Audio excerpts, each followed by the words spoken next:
આત્મામાંથી પણ ઘણો સહાય મળતો હોય છે અને જે કંઈક વસ્તુઓ લેવા માટે સરકારની કઈ કઈ યોજનાનો લાભ લીધો?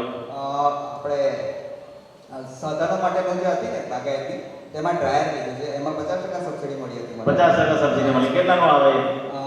ટોટલ 3.5 લાખનું આવ્યું હતું, એમાંથી 1.72 સબસિડી. 1.72 50% સબસિડી મળી. 1.72.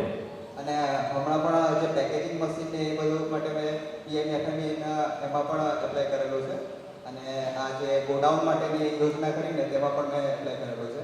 મને ખેતીવાડીના અધિકારી બરાબર માર્ગદર્શન આપે છે કે નહીં? હા, ચોક્કસ ચોક્કસ. અને હું સમયાંતરે જ્યારે પણ જે આ મીટિંગ હોય કે ટ્રેનિંગ હોય ને તો અવશ્ય હાજર રહેવાનું. યોજના વિશે માહિતી આપે છે કે બરાબર? હા હા, મળી રહે છે. મળી રહી છે ને? મળી રહે છે. બીજી સરકાર એના ખેતી છે, બીજી યોજનાનો શું લાભ લે સરકારની?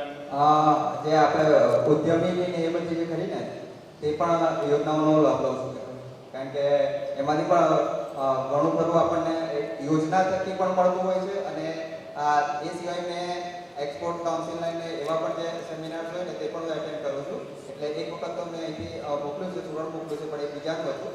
એટલે એવી રીતે મારી પ્રોડક્ટ પણ હું મોકલું. આપણા રાજ્યપાલના કોઈ સેમિનારમાં ગયા છો?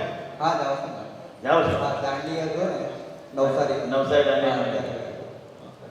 અને આના ખેતી સિવાય બીજી કોઈ સરકાર નરેન્દ્રભાઈ મોદી સાહેબની યોજનાનો લાભ લીધો છે?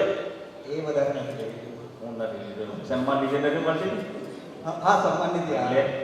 આવો કેમ ના કે સન્માન નિધિ મળે છે તમને? હા, સન્માન નિધિ મળે છે. ઘરે ગેસની બોટલ મળી છે? ગેસની બોટલ તો પહેલેથી હતી જ, એટલે અનાજ મળે છે? અનાજ હવે તો શું કહેવાય, તે બીપીએલમાંથી એપીએલમાં આવી ગયેલા, એટલે એમાં નથી મળતા.